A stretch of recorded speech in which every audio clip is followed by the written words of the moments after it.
పెళ్ళైనా పండగైనా వేడుక ఏదైనా పట్టుచీరల ప్రత్యేక వేదిక వారాహి సిల్క్స్.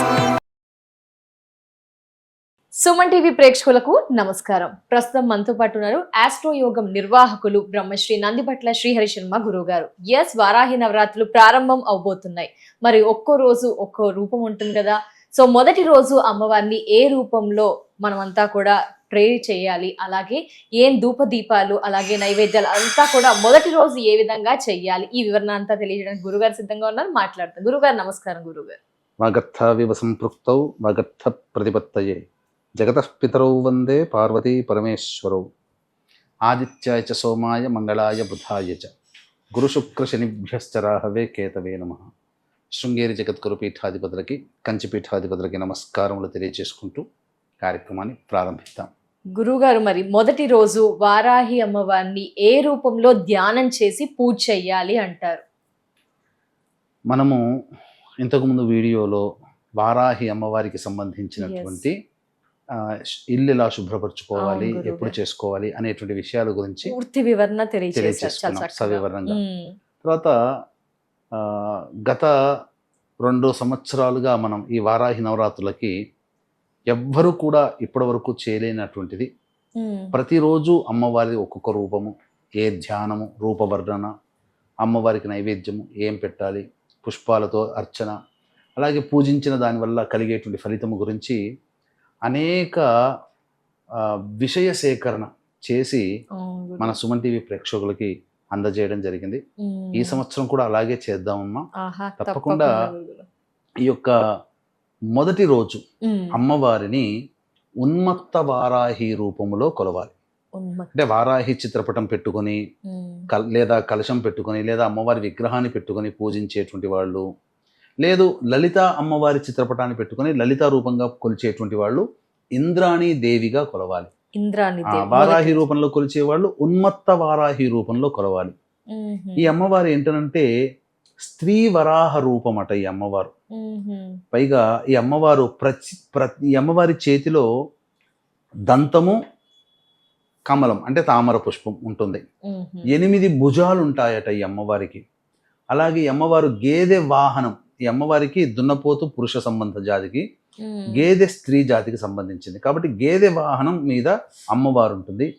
ఈ అమ్మవారిని పూజిస్తే గనక ఎన్ని కష్టాలు వచ్చినా ఆ కష్టాలన్నీ తొలగించి ఒక తల్లిలాగా మనల్ని విడిచిపెట్టకుండా కాపాడగలిగేటువంటి దేవత.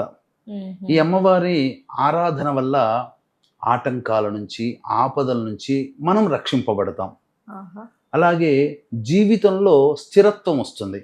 ఎలా అర్థం చేసుకోవాలి? ఉద్యోగంలో స్థిరత్వం లేక ఇబ్బంది పడుతున్నటువంటి వాళ్ళు, లేదా వివాహమయ్యి ఒక స్థిరమైన సంపాదన లేనటువంటి వాళ్ళు ఈ అమ్మవారి ఆరాధన చేయడం వల్ల వాళ్ళకి జీవితంలో స్థిరత్వం వస్తుంది. అది అలాగే ముఖ్యంగా శాంతి కలుగుతుందట ఈ అమ్మవారికి పూజ చేయడం వల్ల. ధనవంతులు అవుతారట, ధైర్యం బాగా వస్తుందట. అంటే కొంతమంది వీడంత ధైర్యం చేయలేడయ్యా, వీని వల్ల కాదులే, మన వల్ల కాదులే అనుకునే వాళ్ళు ఉంటారు కదా. అటువంటి వాళ్ళు ఈ అమ్మవారి ఆరాధన వల్ల ఏదైనా సాధించగలిగే ధైర్యము, సాహసాలు పెరుగుతాయి, స్థిరత్వం కూడా. అలాగే శత్రు నివారణ జరుగుతుంది ప్రధానముగా. ఇవన్నీ కూడా ఈ అమ్మవారి యొక్క ఆరాధన వల్ల కలిగేటువంటి శుభ ఫలితాలు అని మనం చెప్పవచ్చు.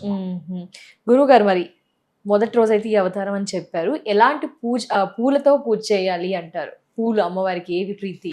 ప్రధానంగా ఈ అమ్మవారికి సంబంధించినటువంటిది అనగా, వారాహి అమ్మవారు అంటేనే ఎర్రటి పుష్పాలు, నీలిరంగు పుష్పాలతో అర్చన చేయాలి. మొదటగా ధ్యానముతో చేస్తాము, పూజ జరుపుతాం, అభిషేకం జరుగుతుంది. తదనంతరం అర్చన కదమ్మా. ఈ అర్చనకు వచ్చే పంచోపచార విధానాల్లో అర్చనం. ఈ అర్చన గులాబీ పుష్పాలతో చేస్తే అమ్మవారు చాలా ప్రీతికరం. అది కూడా పన్నీరు వచ్చే గులాబీ, నాటు గులాబీలు ఉంటాయి కదా, అవి చెయ్యాలి. అలాగే మందార పుష్పాలు, పారిజాత పుష్పాలంటే అమ్మవారికి ప్రీతికరం. దొరికితే గనక వాటితో చేయవచ్చు. లేదా నీలి రంగు చామంతి పుష్పాలు, నీలి రంగు శంఖు పుష్పాలు, నల్ల కలువ పుష్పాలతో అమ్మవారికి గనక అర్చన చేస్తే అమ్మవారు పొందే ప్రసన్నత మనం మాటల్లో వర్ణించలేం. అంత సంతోషపడుతుందట. చేస్తుంటేనే, చెప్తుంటేనే ఇలా పులకరించిపోతుంది. ఇక అమ్మవారికి సంబంధించినటువంటి నైవేద్యం ఏం పెట్టాలి? ఈ నైవేద్యంలో భాగంగా చూసుకుంటే ముందుగా దీపారాధనతో మనం మొదలు పెట్టాలి కదా. ఈ దీపారాధనలో విప్ప నూనెతో దీపారాధన చెయ్యాలి.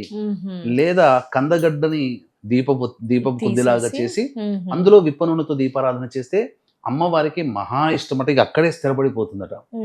తదనంతరం అమ్మవారికి నైవేద్యంలో భాగంగా పెట్టవలసినటువంటి నైవేద్యం ఎప్పుడు కూడా లోటు లేకుండా దానిమ్మ పండ్లు, పనస పండు, తేనె, బెల్లం పానకం, చిలకడ దుంప, అలాగే విప్ప పూలు, కందగడ్డ, ముఖ్యంగా ఇలాచీ పొడి, ఆవు నేతితో చేసిన నువ్వుల లడ్డూలు, ఇవన్నీ అమ్మవారికి ప్రీతికరం.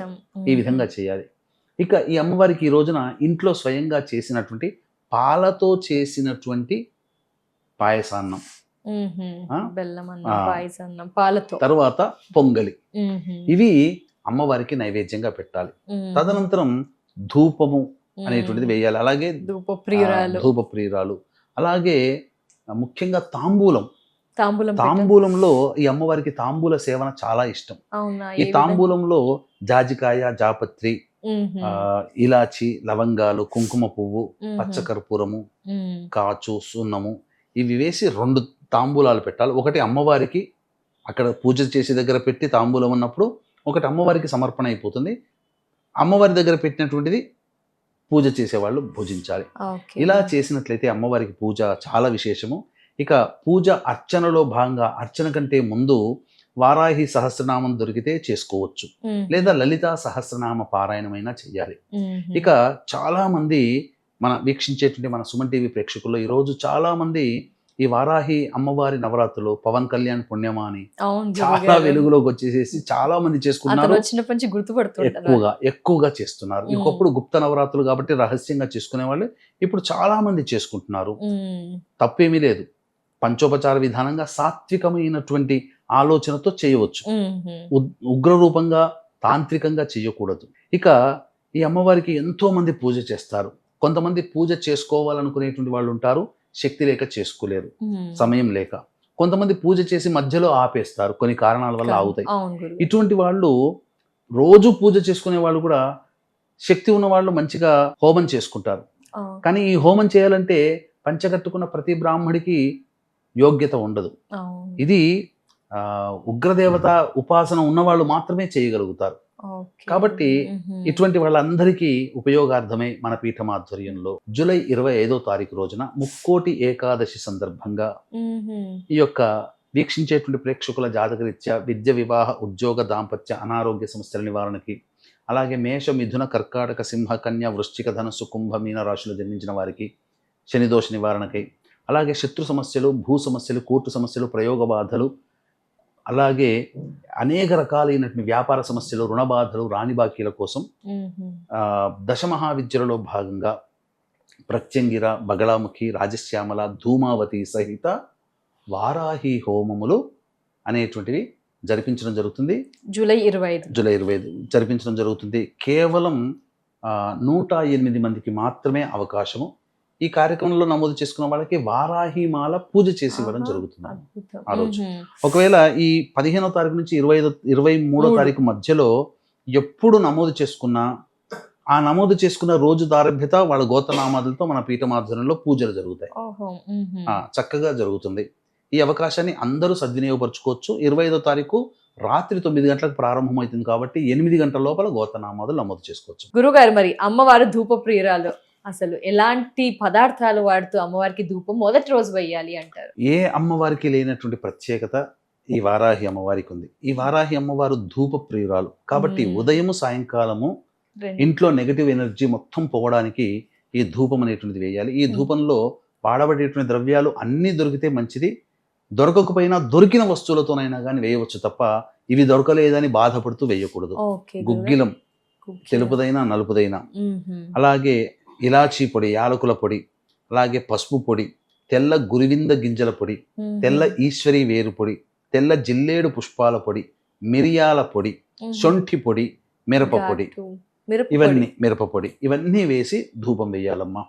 ఈ విధంగా చేస్తే అమ్మవారు పొందే సంతోషము అంతా ఇంత కాదు, మాటల్లో వర్ణించలేనటువంటిది. అతి శీఘ్రంగా ఆ యొక్క భక్తులని ఆశీర్వదిస్తుంది, సంకల్పం నెరవేరుస్తుంది. ఆహా, సుగంధ ద్రవ్యాలు, దాంట్లో ఘాట్ అన్ని కూడా. గురుగారు, మరి ఆ రోజు మొదటి రోజు ఏ మంత్రంతో అమ్మవారిని పట్టించాలి, ఏంటి మొదటి రోజు?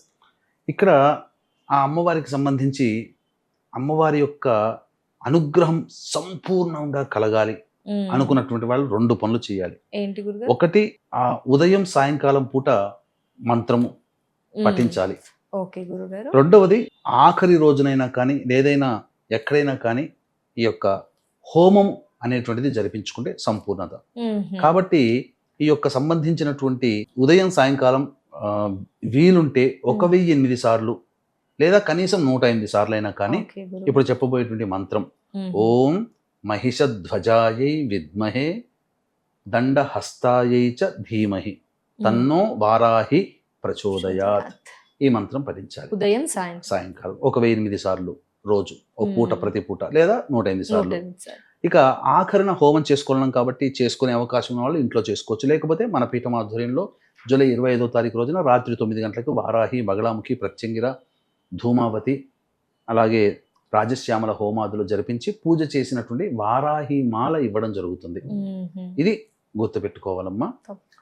కేవలం 108 మందికి మాత్రమే అవకాశం. 25 లోపు గురుగారు. తప్పకుండా. ధన్యవాదాలు గురుగారు. వారాహి అమ్మవారు గుప్త నవరాత్రుల్లో భాగంగా మొదటి రోజు ఏంటి విశిష్టత మాకు మా ప్రేక్షకులకు తెలియజేసినందుకు ధన్యవాదాలు గురుగారు. నమస్కారం. సర్వం శ్రీ ఉమామహేశ్వర పర బ్రహ్మార్పణమస్తు.